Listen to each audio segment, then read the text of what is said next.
नमस्कार दोस्तों, आप देख रहे हैं जी के जॉब एग्ज़ाम यूट्यूब चैनल। तो चलिए शुरू करते हैं आज के सेशन को। तो आपको इस क्लास के वीडियो में इन सभी सब्जेक्ट से संबंधित प्रश्न बताए जाते हैं, पढ़ाए जाते हैं, जो आपके एग्ज़ाम के पॉइंट ऑफ व्यू से बहुत ही ज़्यादा महत्वपूर्ण है। और यहाँ से प्रश्न आपको अपने एग्ज़ाम के पेपर में देखने को ज़रूर मिलेंगे। तो आप वीडियो को बगैर स्किप किए हुए पूरा ज़रूर देखिएगा। तो पहला प्रश्न है, संविधान के किस भाग में भाषा से संबंधित प्रावधान है? संविधान के किस भाग में भाषा से संबंधित प्रावधान है? तो भारतीय संविधान के भाग 17 में भाषा से संबंधित प्रावधान है। और भारतीय संविधान की अगर बात करें तो दुनिया का सबसे लंबा संप्रभु राष्ट्र है। देख लेते हैं अगला प्रश्न को। तो 2 नंबर प्रश्न है, वेद समाज की स्थापना कहाँ हुई थी? वेद समाज की स्थापना कहाँ हुई थी? तो मद्रास में हुई थी वेद समाज की स्थापना। और किस वर्ष? तो 1864 में वेद समाज की स्थापना मद्रास में की गई थी। 3 नंबर प्रश्न है, 12वीं पंचवर्षीय योजना का उद्देश्य डैश था। कहने का मतलब ये हुआ कि 12वीं पंचवर्षीय योजना का उद्देश्य निम्नलिखित में से क्या था? तो तीव्रतर, दीर्घकालिक और अधिक समावेशी विकास 12वीं पंचवर्षीय योजना का उद्देश्य था। और इसे 2012 को मंजूरी दी गई थी 12वीं पंचवर्षीय योजना को। अगला प्रश्न है आज का 4 नंबर, भारत में हरित क्रांति की शुरुआत डैश में हुई थी। भारत में हरित क्रांति की शुरुआत कब हुई थी? तो 1965 से 1968 के बीच भारत में हरित क्रांति की शुरुआत हुई थी। और एम एस स्वामीनाथन को भारत में हरित क्रांति के जनक के रूप में जाना जाता है। अगला प्रश्न की अगर बात करें तो 5 नंबर प्रश्न है, कुमुदिनी लाखिया का संबंध किस नृत्य से? कुमुदिनी लाखिया का संबंध जो है निम्नलिखित में से कौन सा नृत्य से है? तो कथक से है। तो option number D is the correct answer हो जाएगा। और कथक किस राज्य का शास्त्रीय नृत्य है? तो उत्तर प्रदेश का। ये भी आप याद रखिएगा।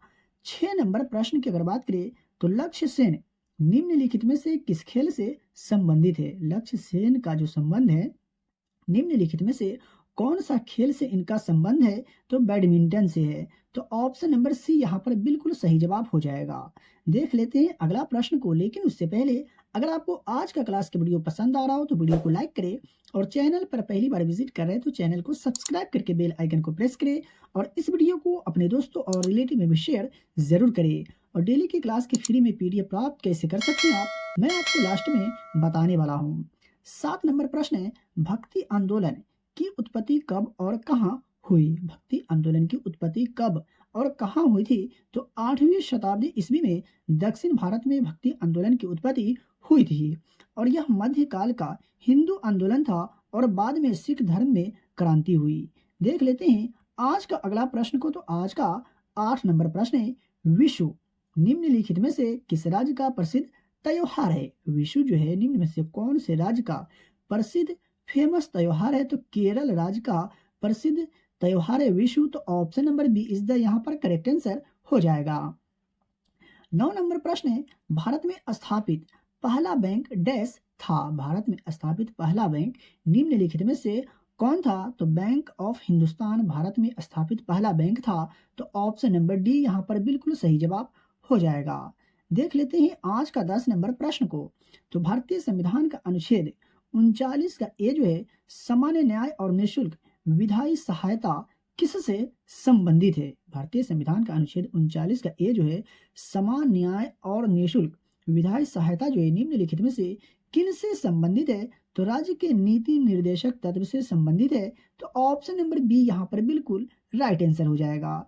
देख लेते हैं अगला प्रश्न को। तो आज का 11 नंबर प्रश्न है, सिकंदर ने भारत पर किस वर्ष आक्रमण किया था? सिकंदर ने भारत पर किस वर्ष आक्रमण किया था? तो 326 ईसा पूर्व में सिकंदर ने भारत पर आक्रमण किया था। और सिकंदर महान जो था मैसेडोन के प्राचीन यूनानी साम्राज्य का एक राजा था। तो ये भी याद रखते हुए चलेंगे। 12 नंबर प्रश्न की अगर बात करें तो किस राज्य की साक्षरता दर सबसे कम है? किस राज्य की निम्नलिखित में से वो कौन सा राज्य है जिसकी साक्षरता दर सबसे कम है? 2011 के जनगणना के अनुसार तो बिहार राज्य की साक्षरता दर कम है जनगणना 2011 के अनुसार। तो सबसे अधिक किसका है? तो केरल राज्य का। तो ये आप याद रखिएगा, यह जो प्रश्न है काफी बार एग्जाम में पूछे जा चुके हैं। 13 नंबर प्रश्न है, बर्लिन निम्नलिखित देशों में से किसकी राजधानी है? बर्लिन जो है निम्नलिखित देशों में से किसकी राजधानी है? तो जर्मनी की राजधानी है बर्लिन। और बात करें मुद्रा का, तो यूरो वहाँ की मुद्रा है। देख लेते हैं दूसरे प्रश्न को। तो आज का 14 नंबर प्रश्न है, वर्ष 1916 में भारतीय राष्ट्रीय कांग्रेस के लखनऊ अधिवेशन की अध्यक्षता किसके द्वारा की गई थी? वर्ष 1916 में भारतीय राष्ट्रीय कांग्रेस के लखनऊ अधिवेशन की अध्यक्षता निम्नलिखित में से किसके द्वारा की गई थी? तो अंबिका चरण मजूमदार के द्वारा वर्ष 1916 में भारतीय राष्ट्रीय कांग्रेस के लखनऊ अधिवेशन की अध्यक्षता की गई थी।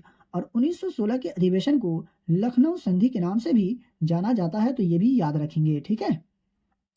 15 नंबर प्रश्न की अगर बात करें, तो राष्ट्रकूट वंश का संस्थापक कौन था? राष्ट्रकूट वंश का संस्थापक निम्नलिखित में से कौन था? तो दंती दुर्ग जो था राष्ट्रकूट वंश का संस्थापक था। तो ऑप्शन नंबर ए यहाँ पर बिल्कुल आपका सही जवाब हो जाएगा।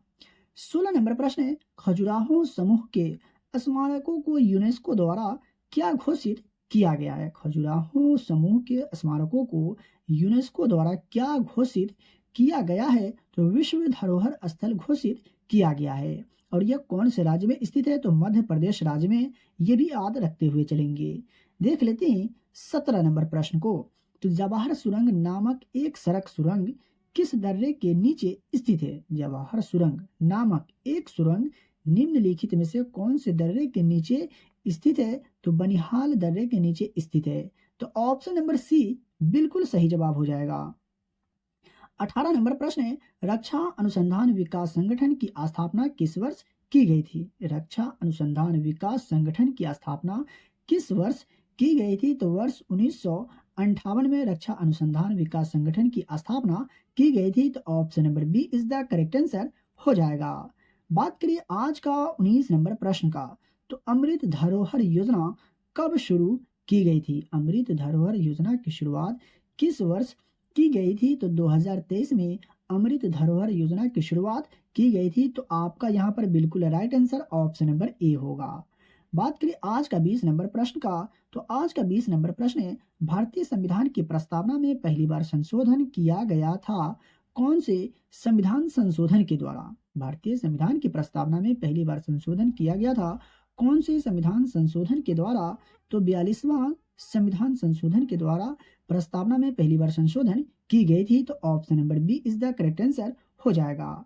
मैं आपको बताते चलूं, अगर आपको किसी भी प्रश्न में डाउट हो, किसी भी प्रश्न के उत्तर में अगर आपको डाउट हो, तो आप हमसे कमेंट बॉक्स में कमेंट करके पूछ सकते हैं। मैं सभी लोगों के कमेंट को रीड करता हूं, अगर कोई सवाल होता है तो जवाब भी देता हूं। 21 नंबर प्रश्न है, ओजोन परत के नष्ट होने का मुख्य कारण क्या है? ओजोन परत के नष्ट होने का मुख्य कारण निम्नलिखित में से क्या है? तो क्लोरोफ्लोरोकार्बन जो है ओजोन परत के नष्ट होने का मुख्य कारण है, यानी CFC। तो ऑप्शन नंबर ए बिल्कुल राइट आंसर हो जाएगा। 22 नंबर है, सूर्य से पृथ्वी पर ऊष्मा का संचरण किस विधि के द्वारा होता है? सूर्य से पृथ्वी पर ऊष्मा का संचरण किस विधि के द्वारा होता है? तो विकिरण विधि के द्वारा सूर्य से पृथ्वी पर ऊष्मा का संचरण होते हैं। तो ऑप्शन नंबर डी बिल्कुल राइट आंसर हो जाएगा। 23 नंबर प्रश्न है, सबसे अधिक तन्य धातु कौन सी है? सबसे अधिक तन्य धातु निम्नलिखित में से कौन सी है? तो सोना जो है सबसे तन्य धातु है। तो ऑप्शन नंबर सी बिल्कुल राइट आंसर हो जाएगा। आपका इसका सिंबल और परमाणु संख्या कमेंट बॉक्स में कमेंट करके बताना है, अगर आपको याद हो तो। 24 नंबर प्रश्न है, निम्न में से कौन सी एक अंतःस्रावित ग्रंथि नहीं है? निम्न में से कौन सी एक अंतःस्रावित ग्रंथि नहीं है, आपको पहचान करके बताना है। तो अगर आपने चुना है ऑप्शन नंबर सी, तो बिल्कुल सही जवाब है। लाल ग्रंथि एक अंतःस्रावित ग्रंथि नहीं है। तो इसका सही जवाब होगा ऑप्शन नंबर सी। चलिए बढ़ते हैं दूसरे प्रश्न की ओर और देख लेते हैं आज का 25 नंबर प्रश्न को। तो मानव शरीर में सबसे भारी अंग कौन सा है? मानव शरीर में सबसे भारी अंग निम्नलिखित में से कौन सा है? तो यकृत जो है मानव शरीर में सबसे भारी अंग होते हैं। और मानव शरीर की सबसे बड़ी ग्रंथि कौन सी है? तो यकृत जो है मानव शरीर की सबसे बड़ी ग्रंथि है। देख लेते हैं आज का 26 नंबर प्रश्न को। तो रासायनिक यौगिक RDX का उपयोग किस रूप में किया जाता है? RDX का उपयोग निम्नलिखित में से कौन से रूप में किया जाता है? तो विस्फोटक के रूप में RDX का उपयोग किए जाते हैं। और बात करें आरडीएक्स का फुल फॉर्म का, तो इसका फुल फॉर्म होता है रॉयल डिमोलिशन एक्सप्लोसिव। तो ये भी आप याद रखिएगा। बात करें 27 नंबर प्रश्न का, तो किसी वस्तु का जड़त्व उसके डैश द्वारा मापा जाता है। कहने का मतलब ये हुआ कि किसी वस्तु के जड़त्व को निम्नलिखित में से किसके द्वारा मापा जाता है। तो द्रव्यमान के द्वारा किसी वस्तु के जड़त्व को मापा जाता है। 28 नंबर प्रश्न का, तो पोटेशियम पर मैंगनेट का सूत्र डैश है। पोटेशियम पर मैंगनेट का रासायनिक सूत्र क्या है। तो KMnO4 पोटेशियम पर मैंगनेट का रासायनिक सूत्र होते हैं। तो ऑप्शन नंबर ए यहाँ पर बिल्कुल राइट आंसर हो जाएगा। 29 नंबर प्रश्न है, निम्नलिखित में से किसे सफेद सोने के नाम से जाना जाता है। निम्नलिखित में से किसे सफेद सोना के नाम से जाना जाता है। तो प्लेटिनम को सफेद सोने के नाम से जाना जाता है। 30 नंबर प्रश्न है, आंसुओं का पीएच मान कितना होता है। आंसुओं का जो पीएच मान होता है कितना होता है। तो 6.5 से 7.6 के बीच आंसुओं का पीएच मान होते हैं। तो ऑप्शन नंबर ए बिल्कुल सही जवाब हो जाएगा।